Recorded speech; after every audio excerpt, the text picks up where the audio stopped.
What is going on, everybody? It is Noobski94 and welcome to my third lesson on how to be a pro League of Legends player. Now, if you guys haven't seen my first and second lesson already, I'm gonna go ahead and have a link right here on the screen for you guys. The first lesson being proper use of toxic vocabulary. You know, say if you're top lane and you got your jungler coming in and stealing some of your farm, you don't want to say, hey, excuse me, please don't take my farm, because that's not what proper League of Legends terminology is. You want to say, hey, fuck off before I find you in real life and get ya, right? And then my other video, you know, the proper league mentality, which is if you die, if you get ganked, blame everybody else but yourself. If you want to climb an elo, you got to blame everybody else but yourself on that death. So if you guys haven't already seen those lessons, you can go ahead and click those links right here on the screen. If you have, then great, you're ready for the third lesson. And today's lesson is going to be about elo sickness. Now you guys are probably wondering, what the hell is elo sickness? I never heard of it. Well, many of you guys have actually played, even if you're new to League of Legends, you've played with somebody that is elo sick on your team. Now, elo sickness is a very comparable disease to alcoholism and drug abuse. A lot of these people that have this sickness, they don't understand that they have a problem. They don't actually realize that they are an alcoholic, and they think that, you know, what they're doing is completely fine, and that it's they ignore everybody on the outside because everyone else is wrong about their problem and their disease, and they try and mask that with mental influence on themselves.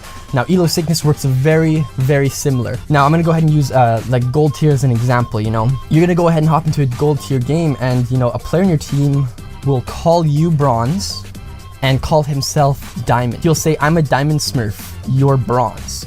He doesn't actually understand the fact that he's in a gold 5 game right now, and you are a gold 5 player, but that's why you're in that game, and he's gold 5 because that's why he's in that game as well. And now I'm gonna go ahead and use a perfect example for you guys, because I just played with somebody that was elo sick the other day. I managed to get my main character Fizz in mid, which was great, and I did very well. At 13-minute mark, I was 11-1, so I had a very nice early game start. I had an awesome snowball, and I was figuring, you know, this is great. I'm gonna take advantage of this strength. I'm gonna go ahead and do some roaming, do some ganking, and try and push other lanes, because, I mean, I'm doing so good, and everybody knows that Fizz is a very powerful snowball champion, and if you use that early game power to the team's advantage, you can actually end the game, have a sure ending of the game very early on. So I'm thinking, you know, I'm gonna go ahead and roam top. I killed my mid for like the 4th time, so I'm gonna go ahead and roam top, and the top laner just recalled, so we can double team top, take out the turret, and come ahead and join the mid and bot fight and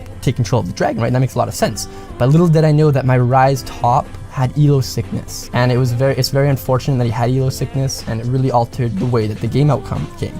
So anyways, I go ahead and I'm traveling top lane, and I go ahead and I hit Baron Pit. Now, elo sick people, they tend to communicate very oddly. Like, normally what would happen is somebody will ping you, right? You see the ping on your character, you understand what the ping means, right? They go ahead and ping you to fall back, you know what that means. Elo sick people, they think that this ping's like it's stats. Like, they ping once, then twice, then 3, then 4, then 5 times, and then the effect of the ping will increase on your mental thinking. Like, I don't just get pinged once.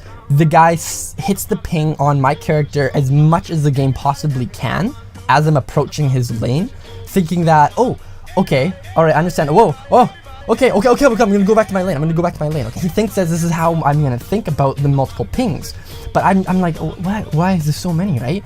So anyways, I go ahead and hop in his lane, and I explain to him, like, I understand, like, maybe you don't know what I'm trying to do here. I'm really fed. We could actually double team this turret here and go ahead and start collecting objectives down in like middle lane and bot lane, and take the dragon and whatnot. So I go ahead and I use Playful Trickster, and I clear through his minions, and he continues to say, get the fuck out of my lane, you piece of shit bronze. So immediately I understand, oh, elo sickness. Oh, we have one of these players on our team. There's nothing you can do about it. He's on your team now. Like, the game has started. You're in. You have somebody that's elo sick on your team. So I try and explain to him, like, let's take the top turret so we can go ahead and do some more work bot. And he proceeds to say, I'm a diamond smurf. Get the fuck out of my lane. So I'm sitting there like, oh, it's done. There's no way that this is gonna, I can't do anything about this. He will not, like, if I try and push top lane, he will actually go AFK, because he believes I'm wrong. He believes I am in the wrong. He thinks I'm bronze. I'm 11-1 in a gold 5 game, and he thinks I'm a bronze player. So he has no respect for me. He can't help but to have no respect for me. I mean, if you had a bronze player in your team, why would you have any respect for the guy? Even like if he's 11-1, and it makes no sense to think that he's a bronze player, but still, if you actually had the sickness and thought, yo, this guy is a bronze player, obviously you're not going to listen to the guy. So anyways, I go ahead and go back down mid, and I mean, like I was saying, this was the 13-minute mark. We ended up winning the game at the 48-minute mark. Yes, it took 48 minutes to end this game. And the reason why is because we literally, if we took my strategy, and I don't even know if this is, I'm just a gold player. I don't even know if this is a great strategy to push top and then use my strength as Fizz to group up and go ahead and take objectives really aggressively early on. Now, I think that's a good way of playing personally. I think so. He claims to be a diamond player, yet he wants to sit at top lane and farm all game.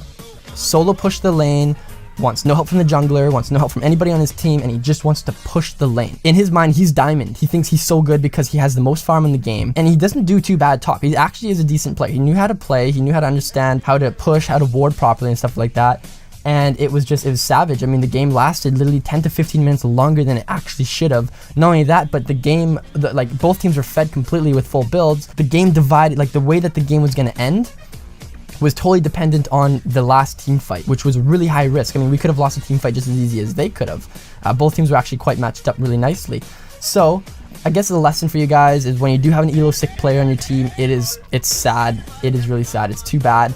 But the best thing you can do is let them walk on their own 2 feet. Let them do what they want to do. There's nothing you can do. They have to come to acceptance of themselves. They have to understand themselves that they're elo sick and that they should probably actually listen to their bronze 5 team, which is actually in a gold 5 tier, and maybe use some coordination and use some team effort to actually win the game. So the lesson basically is, let them walk in their own 2 feet. Do what you can for them. Try and ping. Let them know that the jungler's coming. Let them know that the mid's MIA. And even go up there and drop a pink ward in their bush. That would help. Like at least then you could watch their bush for them, and then you could ping the jungler, and then they'll notice that like you can watch their lane for them. You can actually take some of your skill and apply it to top lane indirectly. They don't actually think, oh hey, this guy's coming in to take my kill or take any of my CS, but you're just gonna talk to him like, yo, ping, there's a jungler coming to get you, back off, and you'll understand right away, yeah, you're right, I'm gonna go ahead and back off. That's the best way you can cope with these types of players.